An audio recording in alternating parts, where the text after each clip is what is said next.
أعوذ بالله من الشيطان الرجيم. بسم الله الرحمن الرحيم. 3 Minutes of Judgment Day. Chapter 4. Reckoning, Evolution of Deeds. Young man behind the desk pointed out to the book. When he saw me surprised, he said, "This is your own book. Read it. Today for reckoning it is enough if you just see the book yourself." This statement was very familiar. In one of the Quranic classes, our teacher had referred to it. It will be said to him, "Read your book. Your own self suffices today as a reckoner against you." Surah Al-Isra, verse 14. This young man had said the exact same translation of this verse. I looked at the surrounding people and paused for a moment. I opened the book. At the top of the left of the first page, it was written in big letters, 13 years, 6 months, and 4 days. I asked from the young man behind the desk, "What is this number?" He said. "It is your age of Bala. You were matured exactly on this day." I thought this was a year earlier than the generally accepted lunar date. Since the young man was aware of my thoughts, he said, "Signs of Bala is not what you think." I also accepted.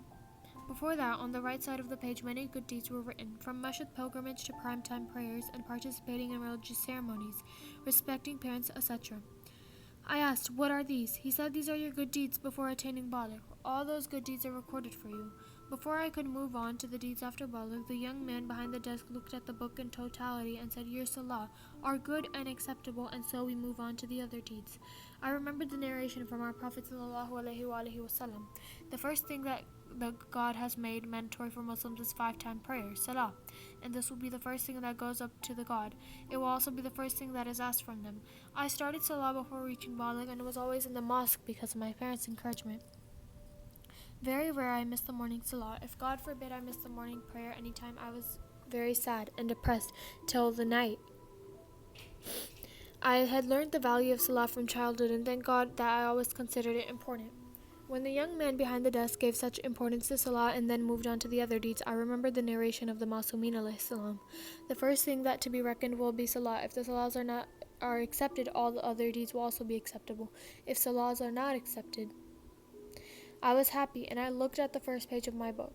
From the day of reaching maturity, all my deeds were written in detail. Even the smallest of the action, even a tiny bit of good or bad deed, was specifically stated.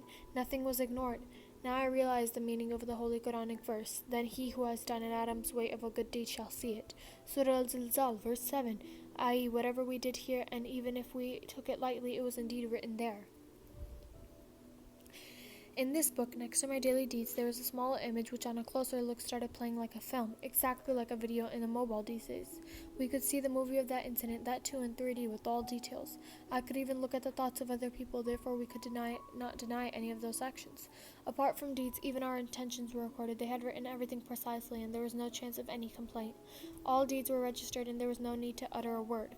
But I was happy that from childhood I was always accompanying my father to the mosque and religious ceremonies. For these reasons, I felt proud of myself and imagined to be in the top level of heaven. As I was looking at the first page and feeling pride in my good deeds, I saw my good deeds were vanishing one by one. The page was full of good deeds, but now it was blank. With anger, I asked the young man behind the desk, "Why have these disappeared? Hadn't I done these good deeds?" He said, "Yes, that's right, but on the day you backbit about one of your friends, your good deeds were transferred to his book." "Why?" I said in anger. "Why all my deeds?"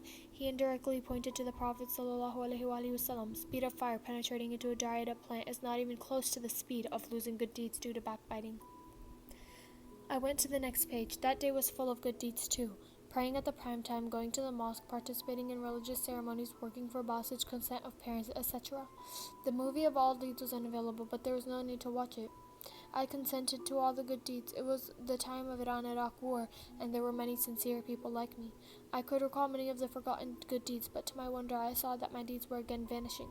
I said, "Why this time?" I did not backbite about anyone to this day.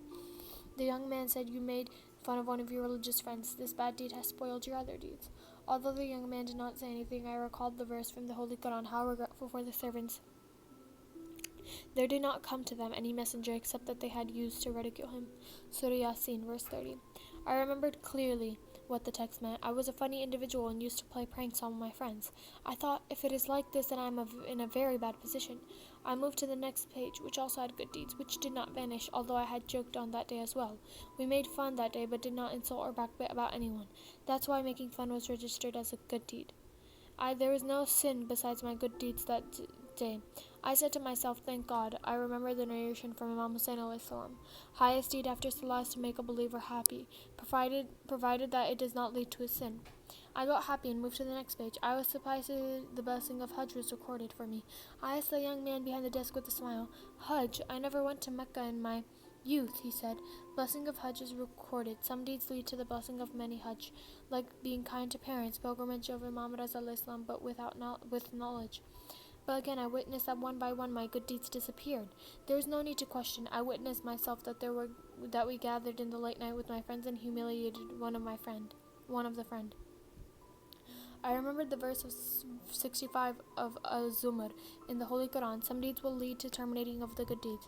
I said to the two angels at my sides, you should do something. All of my good deeds are being vanished. They shook their heads in disappointment to make me realize that nothing can be done. I was turning the pages and seeing my hard-earned good deeds being vanished one by one. I felt a heavy burden and was about to faint. All my spiritual wealth was disappearing in front of my eyes, and I didn't know what to do. Every prank I did in this world was written seriously. My good deeds were debited from my record and credit to someone else's record. I also noticed that as my age increased, the blessings of the group, salah, and religious ceremonies had decreased. I asked the young man behind the desk. I offered all my salah in group these days. I also attended religious ceremonies and nights. Why these are not included in the book? The young man looked at me and said, look carefully. As your age increased, your raya and showing off also increased. In your early days, you went to the mosque with a pure heart, but later you were going in order to be seen by others. You were going to the religious ceremony so that all your friends were not questioned about your absence. If it was really for God, why you did not go to other mosques or religious ceremonies where your friends were not present? Next chapter, chapter 5.